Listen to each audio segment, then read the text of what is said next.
self and sociological perspective. But before we discuss about our topic, let me ask you first,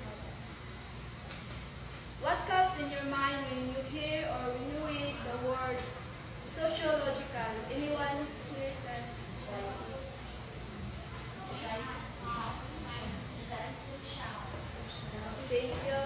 And now, before that, we can karon na realize that sociology is not the same. So I will read na lang sa sociological then or sociology. Socialization is the lifetime process by which people learn the values, attitudes, and behaviors. The process of socialization helps shape a person's image. According to both Hoy and May, the concept of self is developed through a socialization process.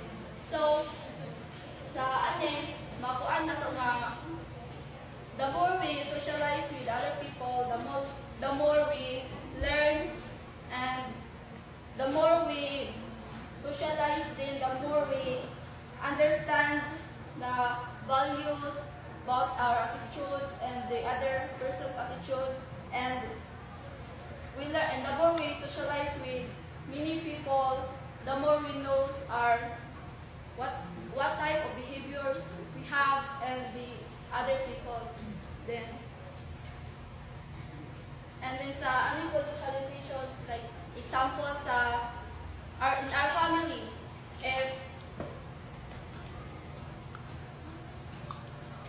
how family structures influence child development. If we are grown up in a family that in a happy family, it influences us to be a happy person, a kind, and loving in someone's life. If our family is happy, and when we live a family na loving each other. So the Looking Glass Self by Cooley can be seen as society acting like a mirror. Like, murag sanang bitaw nga, we see ourselves based on other people's opinion. So first, can you read?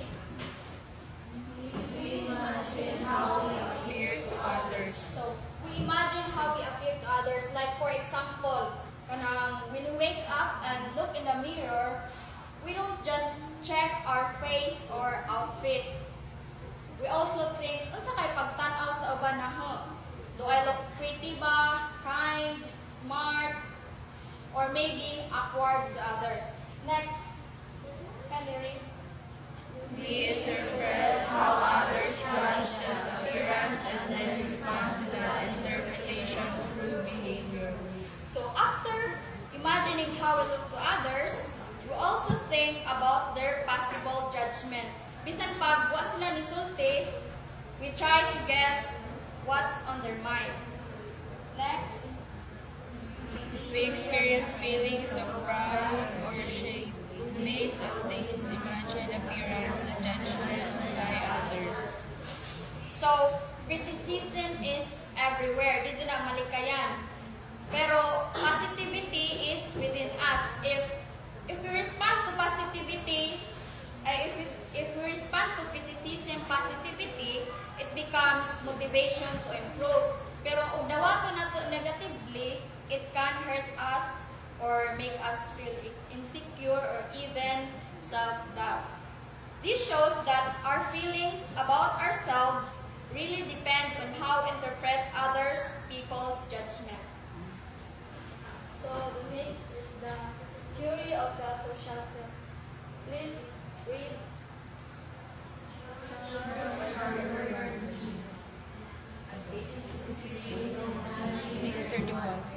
Self from experiences is learned to interpret situations by taking on the role of the other. So sa ani According to other sociologists and psychologists, felt that the self was based on biological factors and heritage. Do you believe that the self that we have right now is based on our biological? So according to me, the self is not there from birth. It is developed over time from social experiences. So, the self that we have right now is based on the experience, like when we are children or young, we have so many experiences, and that those things help us to be what we are right now, or what type of person. So, Mann says that there are 3 activities that can develop self. First is language. Language is very important because it is the basic step in communicating. Through gestures, symbols, words, makalearn ta how to communicate and respond to others. Next is play. In play, we practice different rules. Like for example, sa bata-bata, we imagine or we portray as a teacher or doctor. At the very young age, we learn how to practice rules and set goals because the society is expecting our role in the future. And the last is games. Games help develops by teaching us to follow all rules and cooperate. Like for example, kanang sa basketball or sa volleyball. To win the game, we need ta nga mo cooperate sa atong teammates o mo follow sa tanang rules. So let's move forward to the 2 sides of self, me and I. So the I responds to the me. It means our individual identity is shaped by how we react to societal expectations and norms. Forms our sense of self-influencing and our thoughts, feelings, and behaviors. So, it's a socialization process, shapes individuals' understanding of themselves and society, influencing their thoughts, feelings, and behaviors. So, the first socialization process is family. Because sa family bitaw nato ma-learn ang values, rules, and behavior. Next is mass media. In mass media, kanang dako ka influence both children and adults. Through TV, radio, newspaper, makalearn ta about current events, trends, norms in society. For example, if magsigi ta og kanang tan-aw og news or in social media, makakuha tag mga new ideas and attitudes nga makashape sa atong thinking.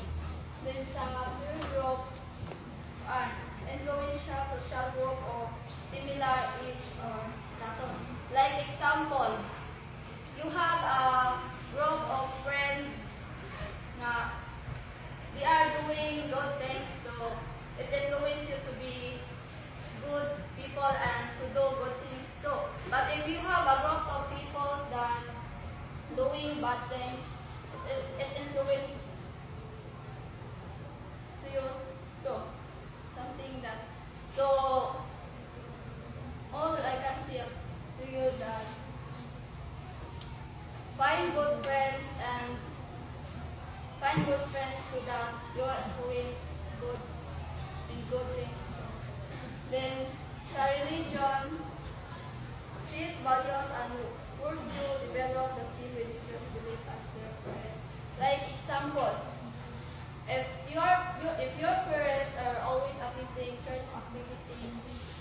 that you're influenced to attend church activities too. And the sports promotes teamwork and socialization. Like example ani is playing soccer. If you are playing soccer, you have teamwork. Din sa school, formal education and socialization. Like example, you are learning math in classroom.